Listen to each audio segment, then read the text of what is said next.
Hey guys, how are you? Hope you're all doing well. I'm posting, I actually had a lot of people ask me about this, so it must be maybe a bit of a tough rotation. It's time to post the Amius video. I've decided that it's called Amy Us because we do it together, guys. This is a team effort. We can all take down Amius, the Lunar Archon. I'm starting with hard this rotation. I think I usually start with hard just because it's kind of, I don't know, it kind of makes more sense for me to like get that video out for first for the people who are attempting hard because normal is easier. So we kind of need less time to deal with normal. I guess I don't know if that made any sense to anybody. But okay, talking about this rotation, I'm gonna be 1000% completely honest with you guys, which I always am. There's no reason to not be out here. But this is not my favorite team that I've ever done. A lot of the time when I do these, I think it's a super really good team and I think it's genuinely easy and I stand that team 1000%. So I will say that this one probably took me a couple more tries than normal. Not my super duper favorite. There are a lot of things I really like about this team, and I think these are all really good champions, a lot of whom I've used in numerous of the rotations. So there are certain things I like about the team, certain things I don't. There are also things that I just personally, as a player, could have done better. Um, like, for example, Ninja is not actually faster than the boss. I think I should have fixed that. But as always, I'll let you guys know like my complete mentality, what I like, what I don't like, just the full explanation of the thing. If you prefer to just skip to the video, please go ahead. But I think that explaining everything and understanding the thought process and learning about the fight helps us be better, helps you do it in the future on your own. Um, and yeah, so let's start. First of all, um, Doompriest, amazing, amazing champion, has the passive heal and cleanse on his turn. And yeah, I guess that's really it. We're actually also getting 15% force ally speed increase. So don't knock that. Toragi, again, champ I've used in several rotations of Amius, both difficulties. I like this guy because he has the ally protect, and the ally protect is key during the part in the second phase where Amius um attacks with his A1 because that ability is like ignore defense, ignore shield, ignore the whole shebang. So by having a person with ally defense, ally protect, we can effectively split the damage with the poor unfortunate soul that he decided to target. So I think ally protect is really, really good way to survive that moment in the second phase. Rector Drath, no explanation needed. Amazing champion. Heal, revive if you need it. Just what more could you say? She's a goat. Um, Stag Knight. Decrease attack is very good in this fight. If you can get decrease attack reliable, you should totally get it. The part where it's most useful is during the second phase when he's going to use his A1 and ignore all of your defense. Super good to have decreased attack and just say, we're gonna make this ability do a lot less damage and not die. So very life-saving. He also has an AoE A1 in the Form 1, so that's actually quite good. Like if you want to apply it after he already uses both abilities in the first form, you can do that. And also just going into the second form period, he'll immediately use a big AoE ability. So again, there are virtually unlimited good times to use decreased attack in that fight.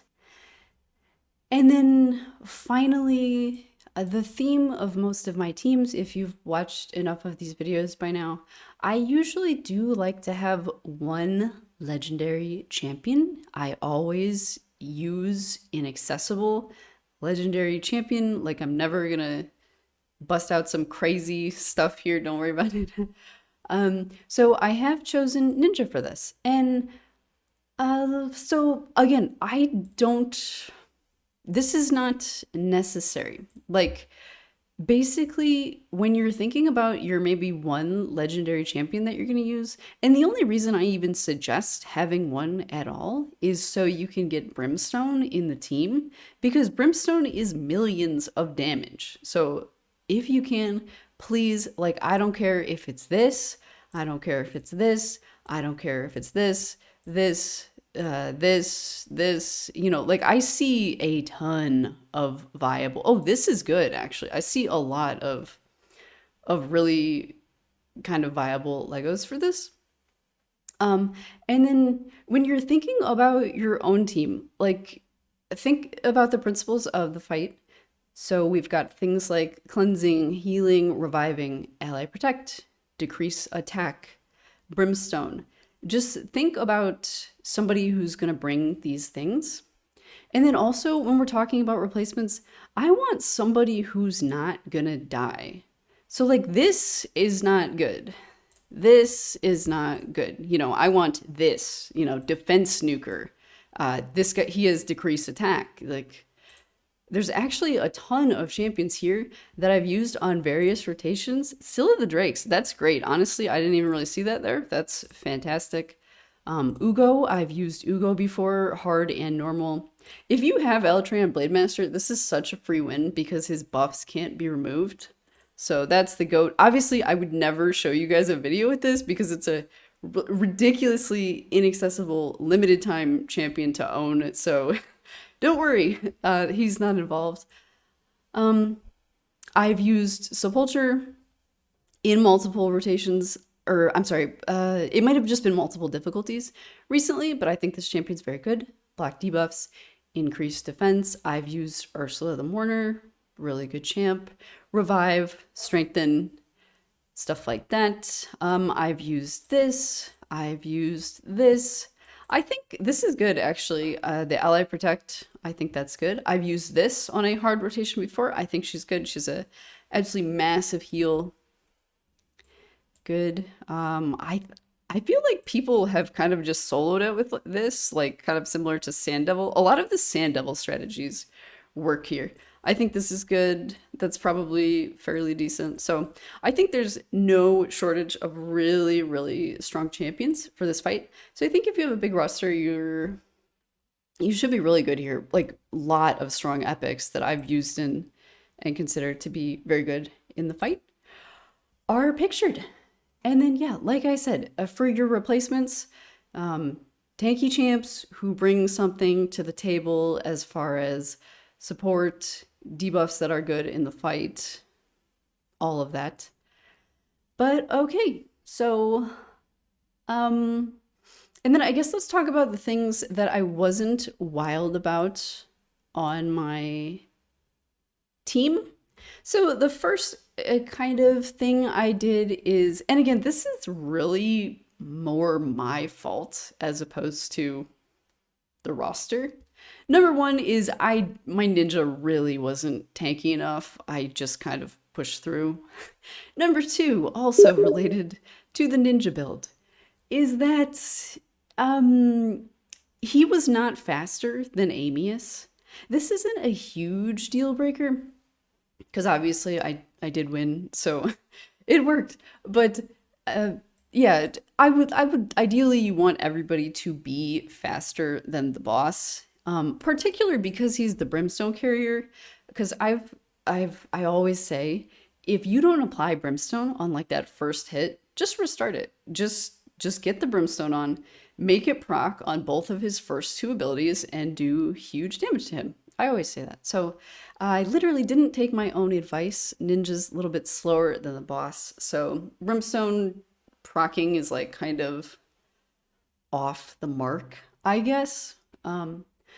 So yeah, and then Toragi decrease attack is a little bit unreliable. I do have it on Stag Knight, but I just feel like it's never proccing when it would be very helpful. And I guess that's really, oh, something else. You can see we have no accuracy aura here. If you can get an accuracy aura, that's pretty helpful.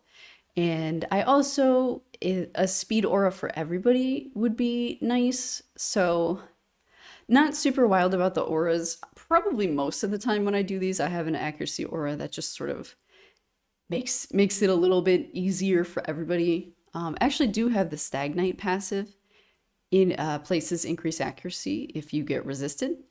So that's a bit nice, but again, not super reliable. So those are some of my critiques of my own team.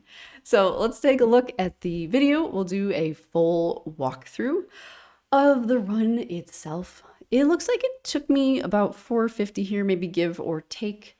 So like I said, this is not my favorite run I've ever done. I've showed you guys like an Amius hard fight with 4 epics that took me 2 minutes. So not my most favorite ever, but let's take a look and see what we do. Okay, so as always, we're just opening with A1s. If I could bore you all with an explanation of the first form abilities, I'm hoping that this isn't a lot of people's first rodeo, but I know you only do this fight like once every month or couple months or something, so. And of course, for anybody doing it for the first time, we'll just talk about it. So first ability, this purple one here, is an AoE damaging ability, and it's also an extremely enormous heal, like massive, like quarter of his HP bar type of heal. So basically you want to avoid doing like anything crazy right here because he's really just going to heal it back. And then the second ability is an AoE stun. So in this situation, I am dealing with it with the Doompriest passive cleanse. So I'm just relying on passively cleansing the stun from most of my allies. This is not a tuned team or anything. The timing might not be perfect. Some people might miss a turn still, but better than nothing. And again, you know, you can use Sepulture or Alatran Blademaster or whatever and have actual block debuffs. That is a thing. And then the more key part of this ability is that he will take all of the debuffs that you placed on him and he will turn them into the positive buffs of them. So that's another reason you don't want to come out swinging right now with like the decreased attack, decreased defense. I guess I don't have that many debuffs, but basically, yeah, careful what you do right here, because like if you start applying like black buffs, decreased attack, decreased defense, weaken, etc., these are all just going to get reversed into the positive buffs. And he can be really devastating with the buffs. Like you don't want him to have like 4-turn block debuffs. You can't do anything if he has like 4-turn increase attack. You just die because it does so much damage. So yeah, basically when we make our move is when these two abilities are down. So like I said, A1s, something else that I would also watch out for. If you used Toragi the Froggy, his A1 has a small chance to place decreased attack. So you might want to use like his provoke, even though he can't actually provoke, just to avoid that getting reversed. So keep that in mind. It looks like I just chanced the A1. It was resisted anyway. And then, I mean, I guess maybe a small positive of Ninja being a bit slow is that it's post-heal I can do the damage. So you can see I've already done a little bit of damage here, and I did get my Brimstone proc. Again, if you don't get your Brimstone proc, no shame in just restarting it. Literally millions of damage. Just go for it. So we've got the ninja stuff on him. You can use the Rector heal at this point. I didn't use it last time because he hadn't even attacked yet, so nobody was weak, so that wouldn't be a good use of it, in my opinion. And we're just going to keep kind of A1ing. That's the stun that I mentioned. And you can see, like, we are going to lose a couple of people to it, like Toragi here. But Doompriest should cleanse everybody else. She's, yeah, faster than all of them. So, perfect. We're all back. I am using the A1 on Ninja, and let me tell you why. So this little red one here, this is how many turns until Amius goes into his second form. So if you see a 1 here, or if you see nothing here and it's just not on cooldown, that means he's going into the form on the next turn. And so Amius doesn't like cooldown reduction in either of his forms. So if you use an ability that with cooldown reduction, such as Ninja's, the name has escaped me, the Freezy ability. Okay, if you use that ability on a boss, you get the cooldown reduction on Hailburn, right?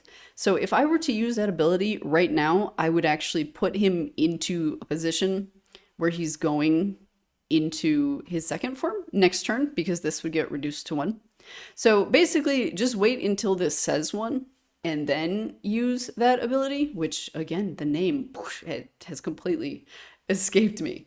And then also remember, don't use that ability in his second form, because he does not like when you reduce cooldowns, and he will attack you with his A1 and you will die. So just something to keep in mind. If you chose Ninja, this might be completely irrelevant to your team, but if you chose Ninja, yeah, be careful. Okay, and then so again, just some more A1ings. I'm just using A1 with Stag Knight. I've decided to place the decreased attack like when he's going into his other form. So just keep A1ing. Saiyan Slash. Okay, there we go. There's the name. And then, like I said, once I see a 1 here, that's fine. And he's going into it next turn no matter what. And because of this, I am now using the decreased defense, decrease attack on Mr. Stag Knight. Secondary form. Okay, so here we are. We're in form 2. What's he doing? He is putting us all in a giant AoE unresistible sleep. You can't resist this. It goes through block debuffs. And another thing to note is that this ability takes any positive buffs you had and turns him into the negative buffs. So you can see that my Rector Drath, she actually has decreased accuracy because Stag Knight passive had given her increased accuracy, because her A1 can theoretically apply decreased attack. So she quote unquote missed that, and Stag Knight gave her the accuracy.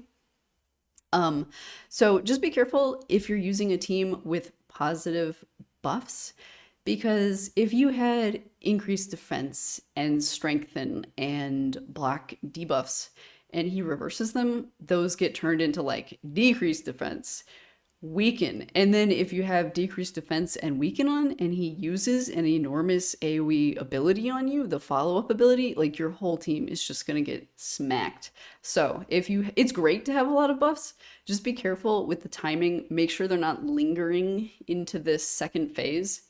I do teams with them quite often. This is really not a buff heavy team, so I guess I'm not worrying about it in the current moment. Something else to keep in mind. Like I said, the sleep is unresistible. There's not anything you can do. So typically your champions would all miss a turn because they're slept. However, we actually have the rare opportunity because of the Doompriest passive, and you can also get through it with stuff like Chainbreaker, you know, like chance to remove crowd control. We're actually kind of going to cut in here in between his first and second ability because of this passive cleanse, which is pretty rare. Like this is, I mean, to my knowledge, like Doompriest, stuff like Chainbreaker, or maybe some people's passives would be the only reason you would be like taking a turn here. And then, so we are getting a little turn here. Be careful what you do, because he still needs to use this ability. And this ability decreases the duration of all your buffs.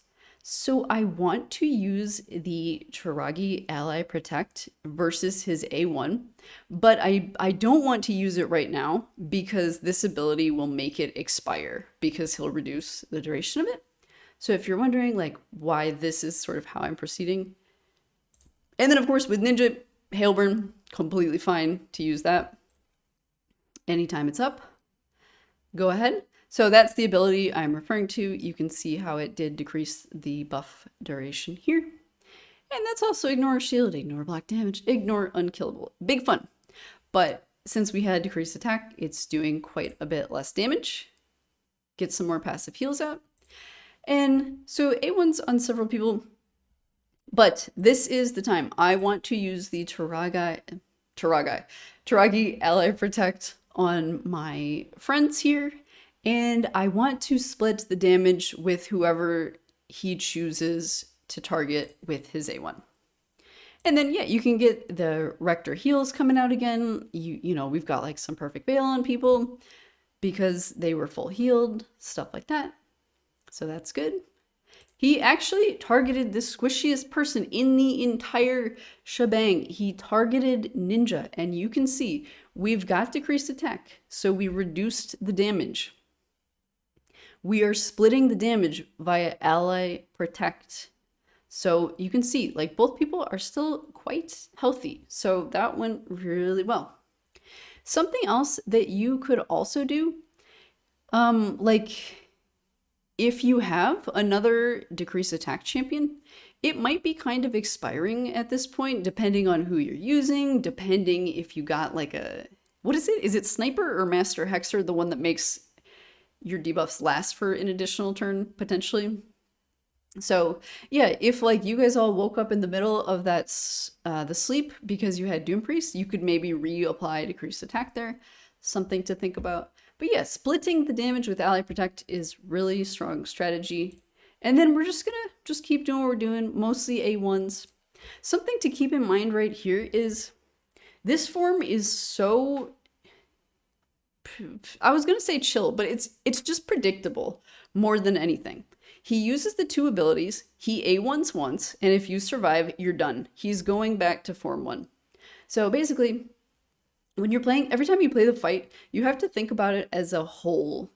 So even though we're in Form 2, we need to think about Form 1. So be very careful what you do here, because if you apply a bunch of, you know, decreased attack, decreased defense, black buffs, you have to keep in mind he is just going to go immediately back into the first form. He's going to reverse all of these debuffs. He's going to get all the buffs. So play it cool. Remember, you know, you don't want to apply like 50 debuffs right here.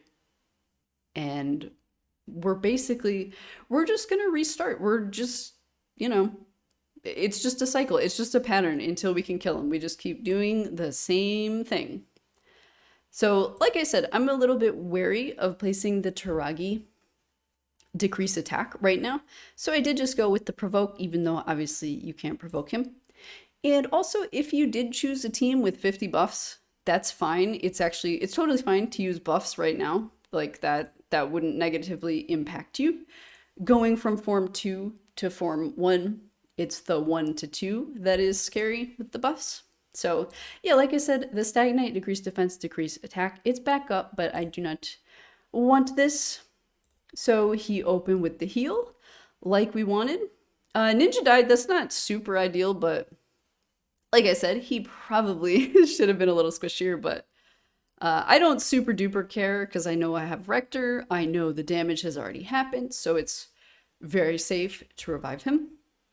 And then like we talked about, it's a pattern. We're going to do exactly what we did last time. I don't want to use any debuffs until these abilities are down. And so it's mainly just going to be A1s, healing, stuff like this. Here we go. A1s, like we talked about. A1s. There's his A1, that AoE. We're getting the hail burn out again. Decrease attack, that's great to apply right there. Fantastic. But again, unlike Stag Knight, this is not a 100% chance, so.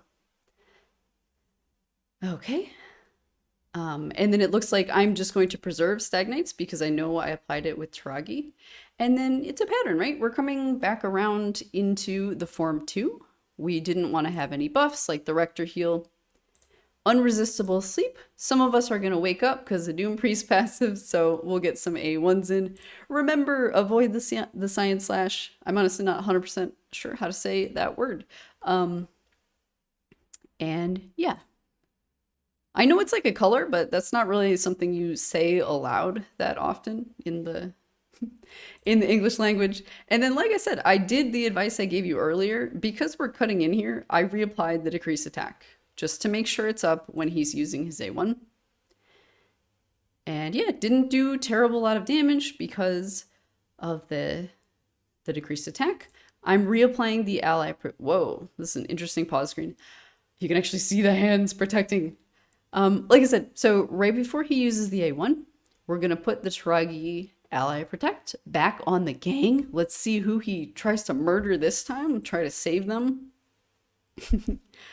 A1s, you know, keep A1ing. It's Ninja again, miraculously survives yet again. Thank you, Frogman. Thank you, ally protect. Thank you, decrease attack. So, and again, it's just a pattern. We're just going to keep doing what we're doing. We're owning. Let's just keep at it, you know, Hailburn whenever you can. Provoke to kind of avoid the decreased attack. He's back in this form. That's fine. And again, just keep doing what you're doing. And then remember, careful not to use this until this says 1 or 0 because you don't want to decrease that cooldown. And it restarts again. This does look a little unfortunate because like I was talking about the Toragi decreased attack, it does look like he does have decreased defense and decreased attack. So these are going to get reversed. So this could be a little sketchy. We shall see. Get the heal out. All right. And then it looks like I made a decision to use the decreased attack right there because I knew the A1 is going to smack when he has increased attack. So again, if you are confident understanding how the fight works, you can make decisions like that, understand that it's a little sketchy. But hopefully we can get everybody healed, get our Hailburn out again, Brimstone proc, yay. Great time to apply Brimstone also because it means he's going to back-to-back use his 2 abilities in the other form, and we should get the double Brimstone proc. So that's all right. Let's just keep up what we're doing. Remember, A1s. So this form, Unresistible Sleep, remember? Okay, cool. And then I can tell also, we're definitely going to lose Ninja here because unfortunately he does have the increased attack. But if anything, this should show you it doesn't have to be perfect. You can deal with things that go wrong and situations that might happen in your run. So I'm just kind of playing. I know we'll lose Ninja, but it's not a big deal. And even looking on the bright side here, the fact that Ninja's dead means that he needs to pick a different and probably tankier target. So that's not a... Oh, I guess I'm just reviving him and relying on the Veil. That's fine, also. Okay, the ally protect again. A1, don't make him A1 you. I'm applying the decrease attack here. He goes for Rector. That's perfectly fine. 2 tanky champions, splitting damage. I'm not even remotely worried about that. We'll get the heal out again from Rector. It looks like we had like a mastery proc here. Because like I said, he does not like cooldown reduction. He will A1 you if you reduce the cooldown. So a lot of people have removed those from their masteries. I personally, I don't think it's super deal breaking. Like as you can see, I can maybe tank a hit from it. So that's fine. But yeah, you can go ahead and remove those if it's a deal breaker for you. But for me, most of my champs are pretty strong, so it's not huge deal. And then this is great, right? He's weak going into the next form. So this is what we want, because this means like we can definitely kill him going into the next one. So just keep it up. Keep doing everything you were doing before. He actually, because of the debuffs, he opens with the stun, but this is actually awesome because it means he doesn't get the heal off. So this is actually, I would say, like kind of, yeah, maybe even a little lucky. It might have decreased the length of the run a little bit. We're gonna do Hailburn, that does 1 billion damage, and he's dead. Amius, the Lunar Archon. Like I said, not the most beautiful thing you've ever seen in your entire life.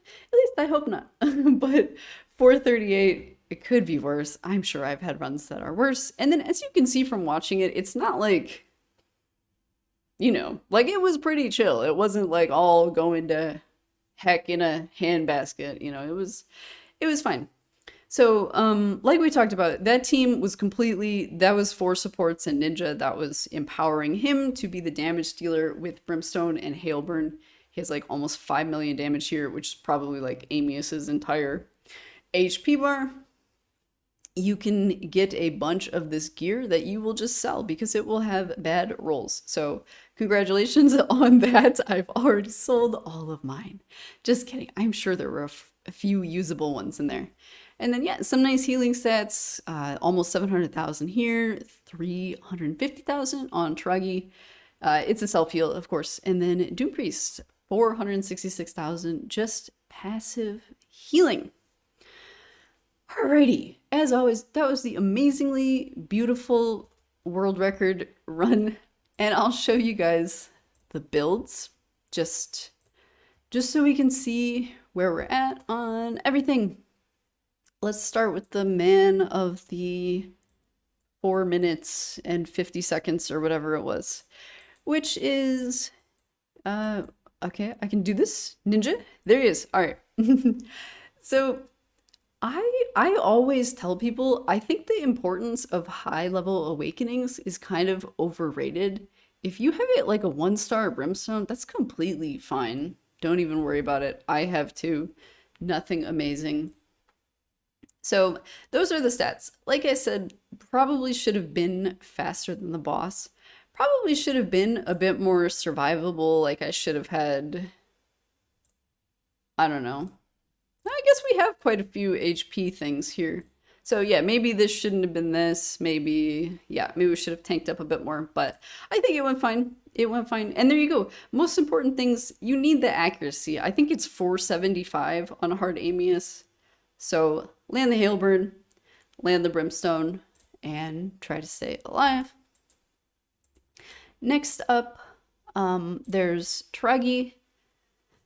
This is a build that I use in I built it for solo Scarab Hard, which I do have a video up if you ever need that for anything in your life. So yeah, this is technically a solo Scarab Hard build, and I just kept it on him because the build slays. The regen Immortal, you know, decent resistance, decent accuracy. Big fan of this one. And again, he does apply decrease attack, but if you don't care about that, you don't even need the accuracy at all.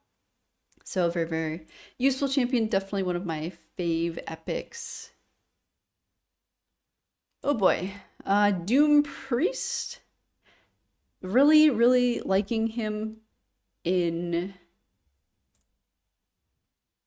Amius. Just got him mastered and everything recently. Oh, and then something else I should have showed you guys the Masteries.